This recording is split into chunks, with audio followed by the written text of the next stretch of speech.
আসসালামু আলাইকুম সুপ্রিয় দর্শকবৃন্দ। এই মুহূর্তে আমরা অবস্থান করছি দাসবিরসা গ্রামের অত্যন্ত চমৎকার একটি লতি কচু জমিতে। আর এই লতি কচু চাষ করেছেন আমাদের কৃষক মোহাম্মদ আব্দুল কাদের ভাই। লতি কচু চাষ কেমন জমি নির্ধারণ করলে ভালো হয়, কী পরিমাণে সার ব্যবহার করলে ভালো হয় এবং কী কী পরিচর্যা করলে ভালো ফলন পাওয়া যায় এবং বাণিজ্যিকভাবে লতি কচু চাষ করে কতটা লাভবান হওয়া যায়, আয় ব্যয় টুকেটাকি সম্পূর্ণ বিষয় জানার চেষ্টা করব আমাদের কৃষক মোহাম্মদ আব্দুল কাদের ভাইয়ের কাছ থেকে। ওয়ালাইকুম আসসালাম। ভাই ভালো আছেন? আলহামদুলিল্লাহ। ভাই আপনার এই লতি কচু চাষ সম্পর্কে দর্শকদের উদ্দেশ্যে সবকিছু একটু জানানোর চেষ্টা করছিলাম। বলছি যে আপনার এই লতি কচু চাষে কতদিন ধরে আসছেন আপনি? 5-7 বছর। 5-7 বছর। এ পর্যন্ত আপনার যে চাষাবাদ করেছেন এর গত বছরে আপনার কেমন ছিল লতি? কত 16 বছর। 16 শতক। আর এবছর কেমন?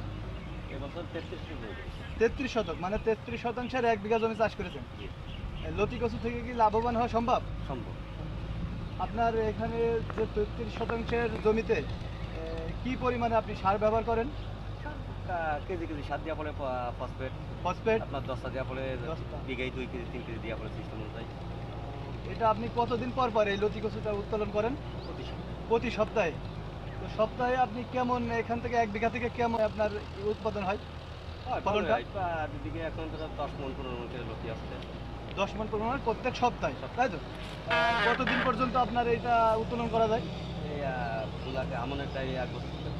1 বছর। যদি এইভাবে যদি উত্তোলন হয় 1 বিঘা জমি থেকে কয় লাখ টাকার লতি কচু উঠানো যায়?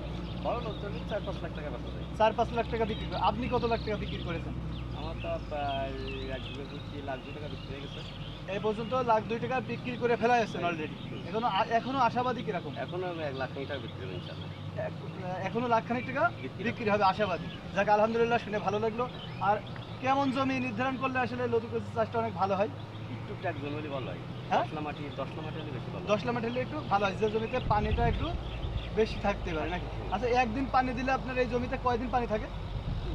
3-4 দিন। তার মানে 3-4 দিনের নিচে যদি জমি নির্ধারণ করা হয় সেই ক্ষেত্রে সেই জমি লতি কচুর জন্য ভালো না, নাকি উপযোগী না? এক কথায় 3-4 দিন পানি থাকলে সে যদি উপযুক্ত। উপযুক্ত।